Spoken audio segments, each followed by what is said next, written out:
ওম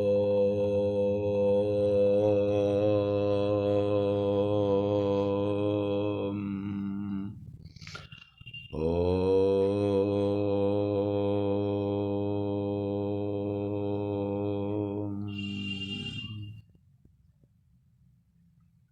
শ্রী পরমাত্মনে নমঃ।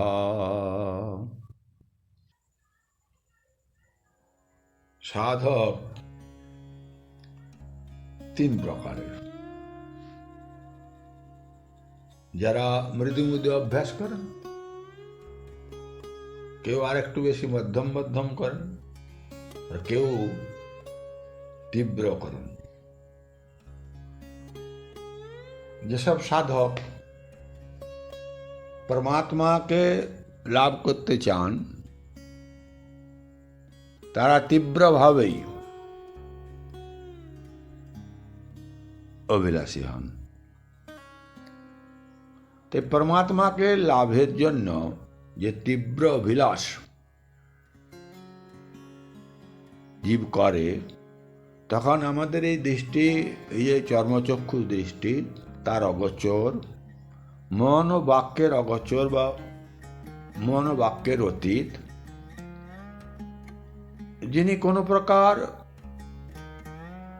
আশ্রয় অধীন নন, সমস্ত কিছু যার আশ্রয় অধীন, তিনি সম্পূর্ণ শরীর রহিত, সেই পরমাত্মা বা সেই পরব্রহ্মকে, সেই পরব্রহ্মে যখন সেই জীব বা সাধক নির্ভয় স্থিতি লাভ করে, সম্পূর্ণ স্থিতি লাভ করে, একদম ব্রহ্ম আত্মা একত্ব উপলব্ধি হয়ে যায়।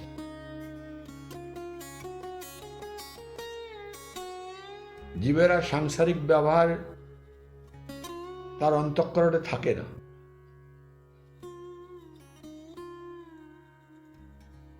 বাসনা এব সংসার, এই জগৎ সংসার বাসনায়, বাসনাও তার থাকে না, কামনাও থাকে না, কামনাও বন্ধনের কারণ।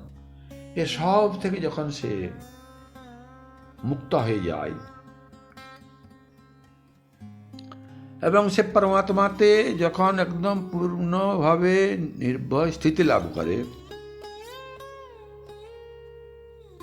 সে সম্পূর্ণই জন্ম মৃত্যু ভয়কে জয় করে এবং চিরকালের জন্য ভয়, ভ্রান্তি, শোক, মোহ, তার সব কিছু দূর হয়ে যায়। কিন্তু যতক্ষণ ব্যক্তির বা জীবের এই পরমাত্মার সঙ্গে অল্পমাত্র ব্যবধান বা তফাৎ পার্থক্য দেখা যায়, তখন তার মধ্যে সে নির্ভীক ভাব থাকতে পারে না। তার মধ্যে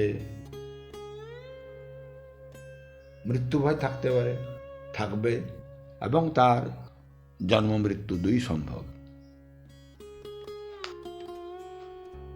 এবং যদি অল্প ক্ষণকালের জন্য যদি বিস্মৃত হয়,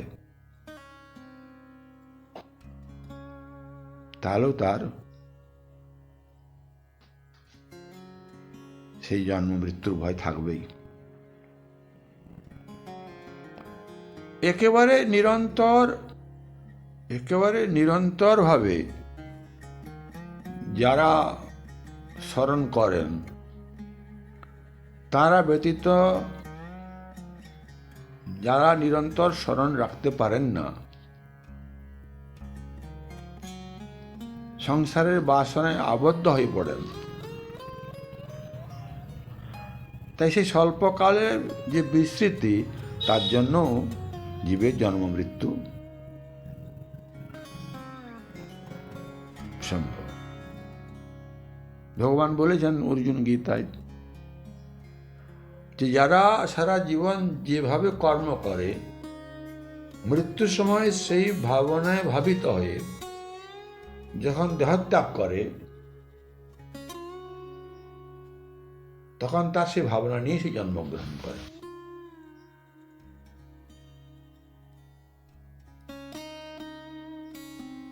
ইয়াং বাপি স্বরং ভাবং তজন্তন্তে কলেবরম তং তমে বৈতে সদা তদ্ভাবিত।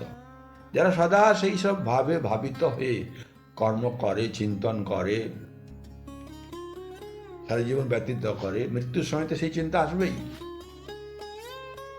সেইভাবে সে পরলোক গ্রহণ করবে।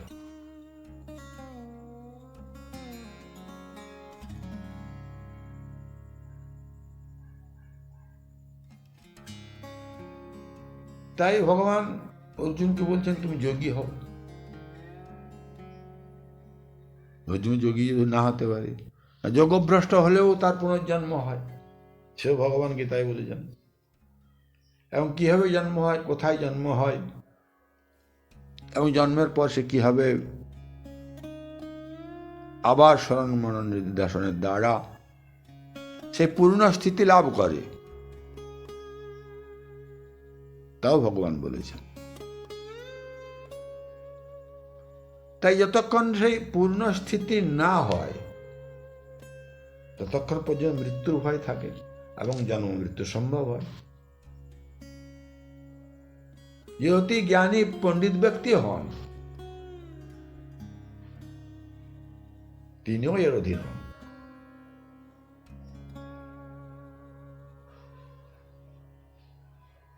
তার জন্ম মৃত্যুর কারণ সেই বিস্মৃতি।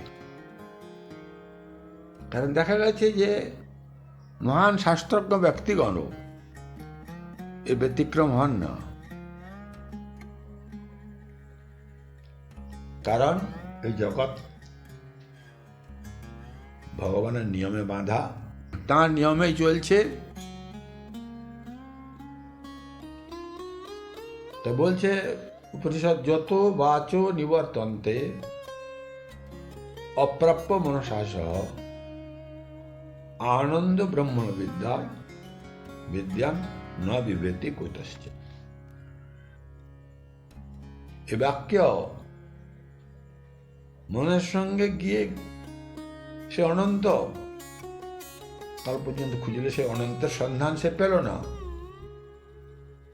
তিনি তো অনন্ত, অনাদি। মন বাক্য অতীত তিনি, তো মন বাক্য কি করে পাবে? তাকে না পেয়ে তারা আবার ফিরে চলে এলো যেখানে ছিল সেইখানে, অন্তরের ভিতরে আনন্দ ব্রহ্মণ বিদ্যা। তো সেই পরমাত্মা পরব্রহ্মের আনন্দকে জেনে বিদ্যান, সেই জ্ঞানী মহাজ্ঞানী তিনি নির্ভয় হয়ে যান।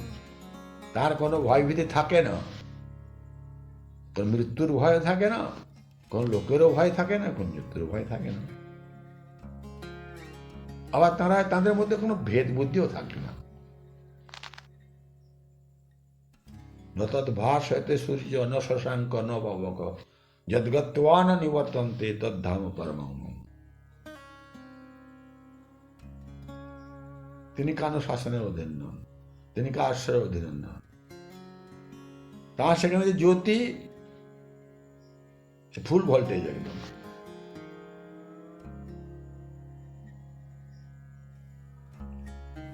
আমাদের এই যে বিজলি জ্বলছে, এই বিজলি লোডশেডিং আছে, কিন্তু সেখানে হোল টাইম আলো।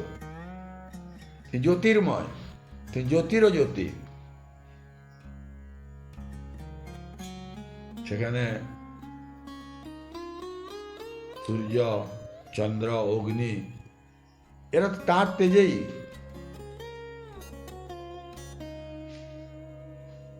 তার শক্তিতে এরা শক্তিমান। তার সেই স্থান হচ্ছে সেই পরম ধাম, যেখানে সেই সাধক, সে জ্ঞানী, সে ভক্ত পৌঁছে যায়, তার সান্নিধ্য লাভ করে, তার সঙ্গে সাযুজ্য ভাব লাভ করে, তার অন্তরে প্রবেশ করে যায়। দেখার কোনোদিন এই মর জগতে এই দুঃখ ক্লেশ